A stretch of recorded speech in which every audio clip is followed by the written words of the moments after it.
You know what's funny is I didn't think it would be that loud. It's very loud for that intro. I just redid the audio for this, so it just went so loud, and I did not realize it. Well, that's how we do on Geeks with Kids, because this is where nerd talk hits differently. Today we've got Mutants, we've got Mayhem, and we've got Sony apparently pulling the plug on discs and asking all of us just to emotionally accept it. Yeah. We're talking X-Men 97 Season 2, which just premiered, and PlayStation going fully digital, and whether the future is exciting, terrifying, or just expensive. Let's jump into it. Joining me is Dave and Hawk. We're trying something new today. We'll see if it works. If it doesn't, well, yeah, you know. Tomorrow's another day. Another day.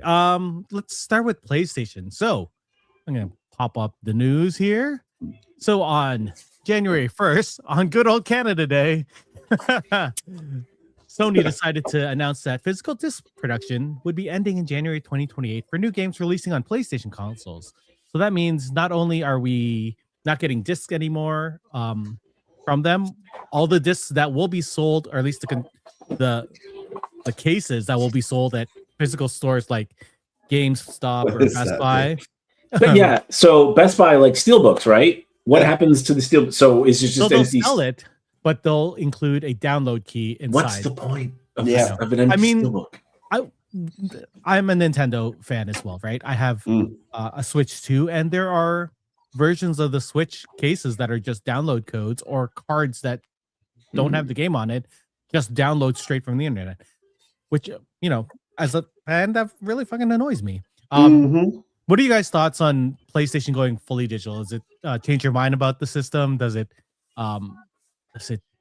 make you weary about going on PlayStation? I know we're the PlayStation guys. Like, we play on PlayStation more than Xbox and PC for me and Dave. But I'm gonna start with Hawk, because Hawk is console only. He doesn't play on PC. So Hawk, what are your thoughts on this?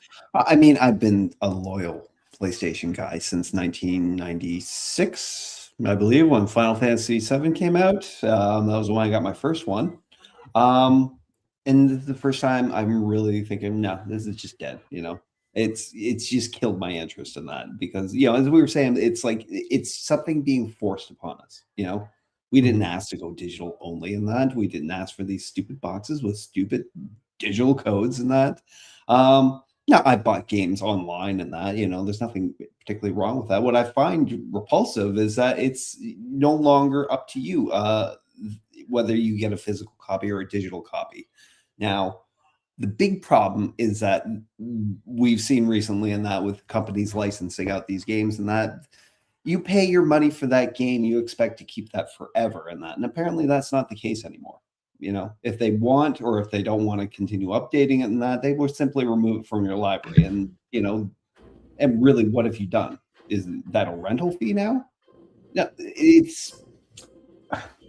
I believe was it a Ubisoft president that said, you're not buying games from us, you're just...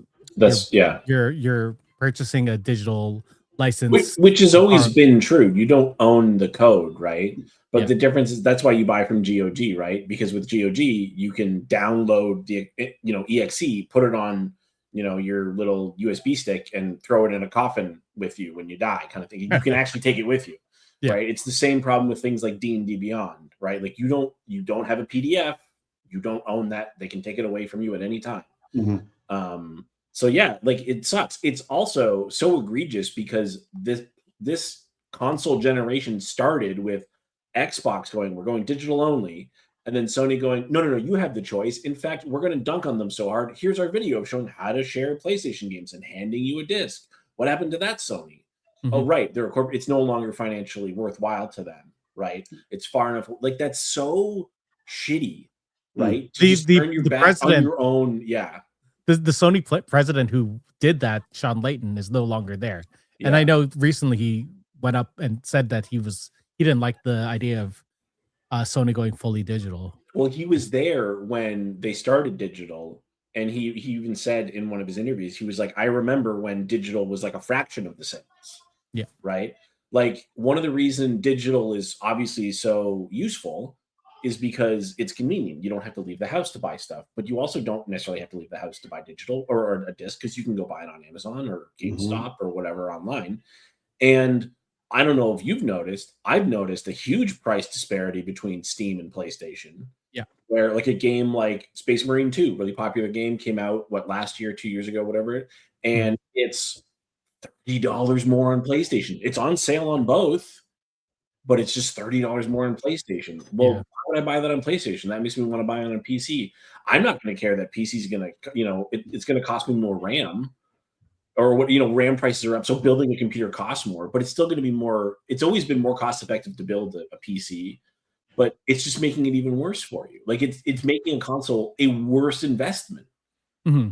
Like you can't trade your games. You can't rent games, right?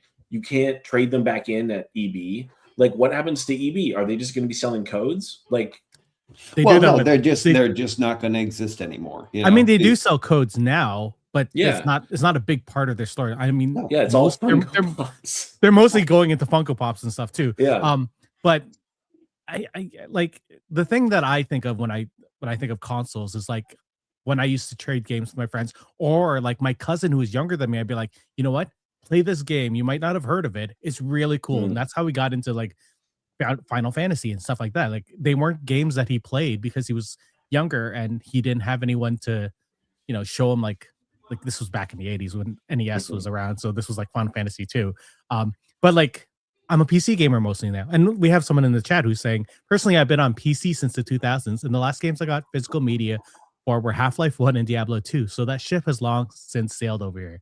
And I know like personally, like I buy most of my stuff on Steam now. Like you were saying, the prices there are so much better than on PlayStation. And I know that if a game gets delisted on Steam, I can still download it through there. I don't know how PlayStation's going to deal with it, because once I get like, if I want to go back to my PS3 and put it online, I can't go to the store. Can I go to the library there and download it? Is it going to be accessible at that point? Well, think of PT, right? PT got delisted, and then people were selling consoles that had PT on it, because even if you had added it to your library, you weren't able to download it anymore. Yeah. Right? Yep. They said, no, you can't get it.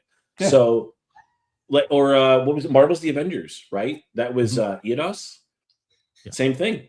I bought it right before because it was like $2. I was like, well, I want to buy it. It wasn't worth the $2, sadly. Yeah. But still, like you can get it on Steam. I don't think you can even download it on PlayStation anymore. Maybe you still can for now, but for how long?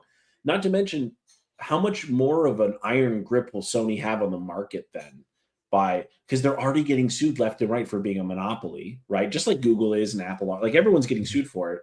The difference is that like with Steam is a monopoly because it's the best. Like people hated Steam when it came out, and now everybody loves it because they have good deals. They're the cheapest. Yeah, they take more than Epic, but Steam has a lot of functionality. It has things people like trading cards and stuff like that. They don't have to do anything, and they don't answer to shareholders, right? It's privately owned.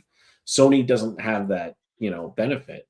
And because Sony has to answer it's the bottom line. Like it's only going to get worse. It's in shitification.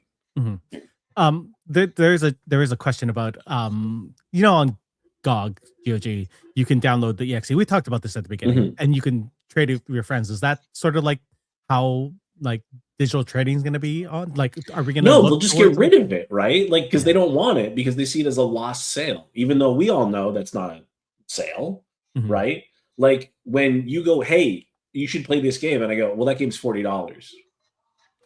I'm not just going to buy a $40 game just because, right? Like, yeah, there's lots of people who might, but the majority of gamers, like we know this, we've seen the data. The majority of gamers are single game players. That's why free to play games do so well, right?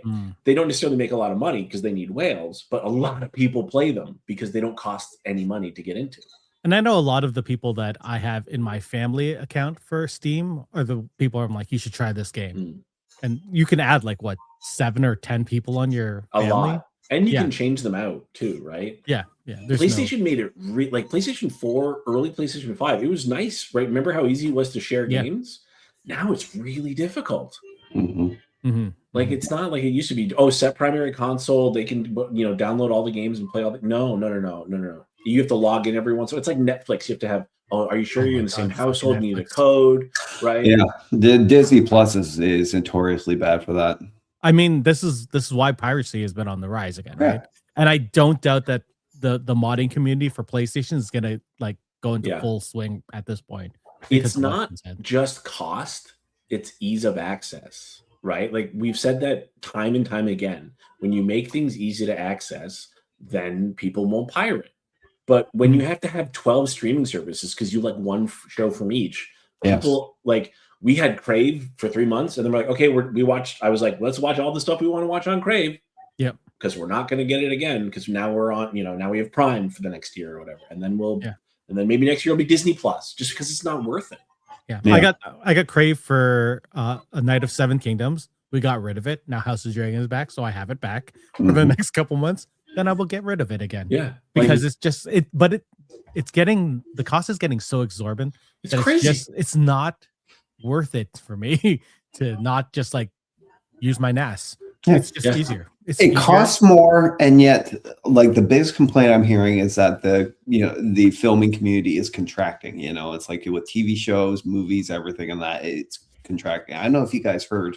There was a story recently. Kirk Acevedo, the actor from him, and that had to sell his house recently because he follows me on Instagram. Yeah, his acting a lot of his acting jobs have dried up. And he's finding himself coming in second in the casting and that to movie actors who have moved to television and that because the film industry is apparently collapsing in on itself too. Yeah. Well, in fairness, when they sold movie studios because they were bankrupt in the 60s, I mean, that was the start, right? Because we've had TV, but like they didn't adapt in any way. You know what I mean? Like we've had blockbusters, but like we all still like those like $10 million movies. They just said, oh, they don't make enough. It's not that they don't make money.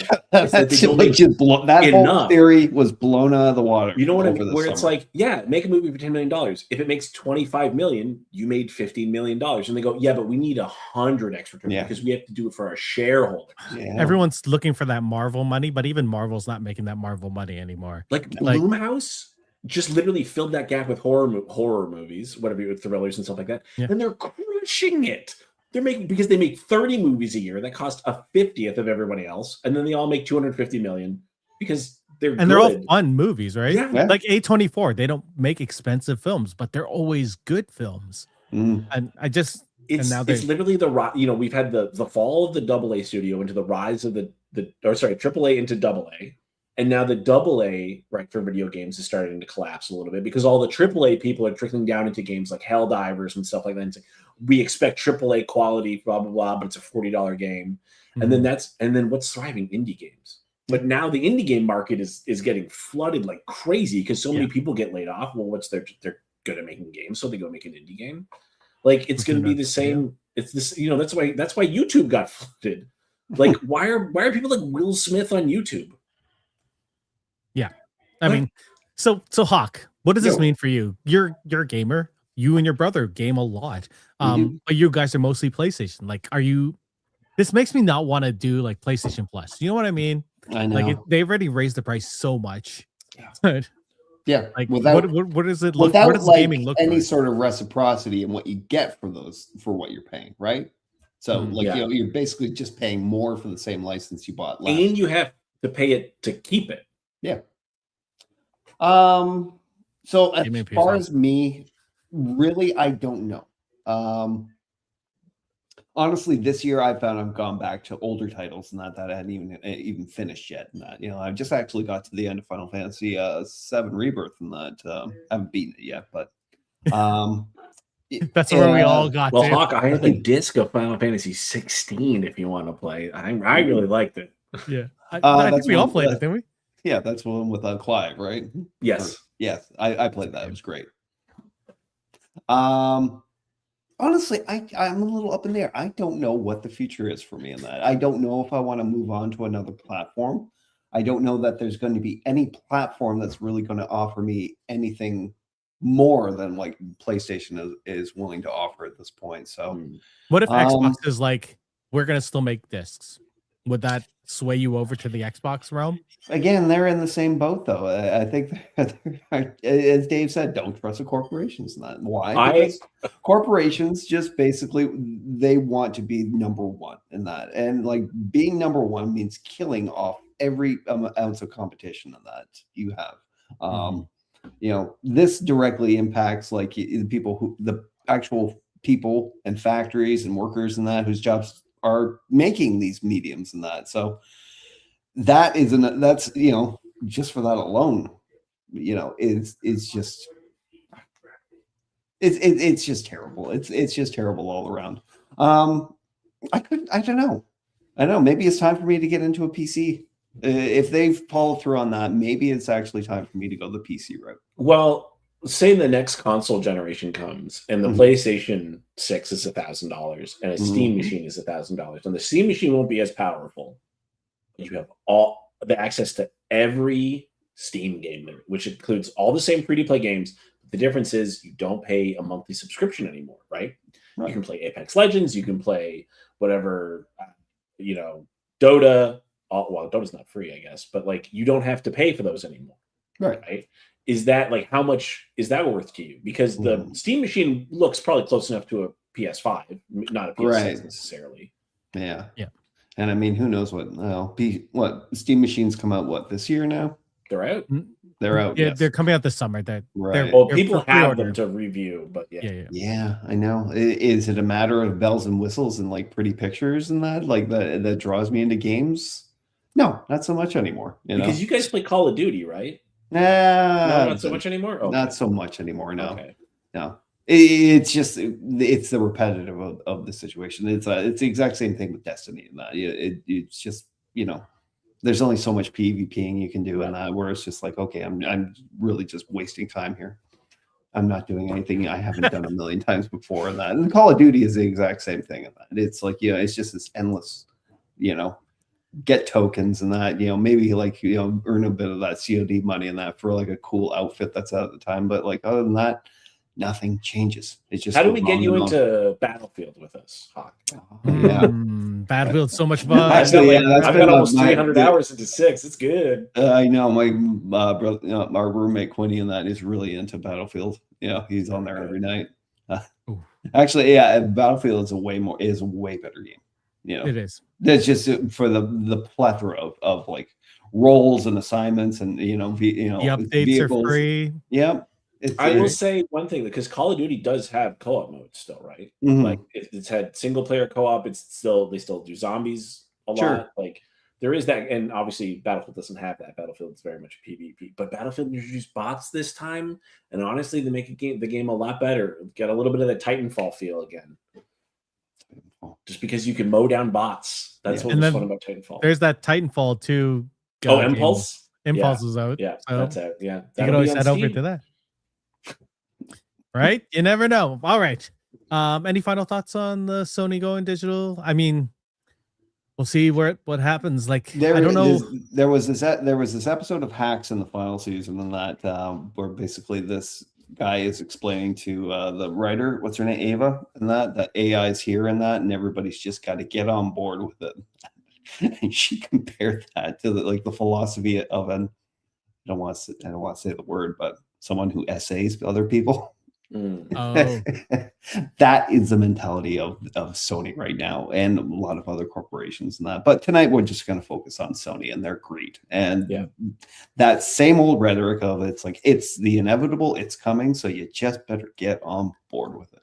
There's a lot of people that have signed a petition for this. I think the last time I saw the official petition for bringing discs back to PlayStation was something around 144,000 signatures. That's not enough.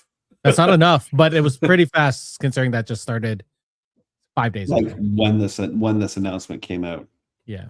I think it's a classic Sony when they get too big for their britches, like, oh, we crushed it with the PS2. Here comes the sub processor. It's going to look You're going to want to get a second you're job. Pay $800 for this thing. And everyone went, that Xbox is $400. Yeah. And it plays all the same games and a bunch of exclusives you don't have. And Halo's pretty good. And all of a sudden, Sony went, what the fuck are we going to do? And the PS4 knocked it out of the park, right? PS5, again, they've never had two back-to-back. I guess PS1, PS2, maybe. But like the 4 and 5 had just been dominant. I mean, still not as dominant as PC, obviously, just or mobile. It's not even, but Sony's going to have to take an L, I guess, again. And we're going to have to, I'll be back on my PC and not playing Sony games for a whole generation, basically. Do you think this is why they took like the Sony games off of Steam? Why they're taking them off? I think they looked at the numbers and said it wasn't like, we made, if they sell 50,000 copies, right? But it caught, and that made them $10 million. Again, it's simple corporate finance, right? Yeah. We need to 50x the investment. Did we 50x? No, then don't do it anymore. Mm-hmm. But it's also that things are slow to build up, right? Like Sony could have built up hype and then gone, all right, day and date, God of War, Laufey, same day on PlayStation, and they could have sold maybe 10 million copies or whatever, right? Like, yeah, it doesn't matter. There's 150 million or whatever Steam users. There's 55 million PlayStation 5s out there. Mm-hmm. Do them like you're missing a whole audience because you go, oh, we just don't want, we don't want to put in the time and effort to reach that audience. Well, then you're not going to reach them. Yeah. That's how it works. Yep. All right, let's talk about something happier. Let's talk about X-Men 97, which just premiered. Let's talk about the Age of Apocalypse. It premiered on Canada Day, July 1st, just last week, 5 days ago. 3-episode premiere. I don't know if they're releasing 3 every week. Did they do that last time? I think they did, didn't they? It was 3. It was 3 every week for like 3 weeks. Oh, sure. It didn't look like it because it's going to end in August, like late August. Oh yeah, so that means like it's 1 a week. We got episode 4. One coming out it's 1 a week. 1 a week for the rest of the week for the rest of the run. Only 9 episodes. Yeah, that's fine. If they're 9 solid episodes, it'd be more than some other things. Let's talk about episode. We're not gonna go into fully things because we're gonna do a full season review by the time it ends. Yeah. It's still really recent. I know a lot of people probably haven't watched it yet. So we'll spoil a little bit, but we'll talk about what hits, what doesn't hit, for each episode. The first episode was called Days of Past Future, which is a play on Days of Future Past, which is one of the best X-Men storylines. The season opens following the fallout of season 1 with the X-Men scattered across time and the story splitting into different timelines right away. The first episode is focused on the storyline of Cyclops, Jean, and the others in the future. And we meet Mother Ascani and a time-displaced Nathan Summers, who was, if you remember, sent to the future because he had to deal with his techno-organic virus. This episode really functions as an adaptation of the Adventures of Cyclops and Phoenix, which was a story set where we saw them, a comics storyline, we saw them get sent to the future to raise their son. They don't inform Nathan that they're his parents. They do that in this show. What did you think of this episode and how it played out? There's a couple of differences, right? Because in the original comic, it's only their minds that are sent to the future. Not they're in the bodies of humans, so they don't have their powers, so they can't defend him the way they can. Like we get some cool fight scenes, obviously. Yeah. So the changes, like it's neat, right? Like they're doing the twist. It's not like, hey, we're going to do exactly what we did, and I feel like the show's always kind of done that. Even back in the 90s, it didn't page for page redo everything. Yeah. And I think also it's been long enough that I don't think anyone's clamoring, just do the exact adaptation, like they clearly showed the season 1, they know what they're doing. So I'm pretty happy with it. I like the changes. Mm-hmm. I thought it's cool. It's really cool to get them to, see them still working together, getting to see them teach him how to use his powers because they have their powers. That was very cool. And then we also do get the debate, should we tell him, should we not tell him, sort of thing. There's added drama there because in the original version, there's no reason to tell him. Yeah. Right. Because they don't have their powers. So they can't even prove that it's them, kind of thing. Right. So I like it. I'm very happy with it. Hawk, what'd you think? Yeah, I haven't read the original comic book run and that, so I'm very happy to hear that people who have read it love the adaptation angle, which I never minded a good adaptation, when they take an aspect of a story and bring it over in that, especially into a format like this where they know they have very limited kind of run space in that. So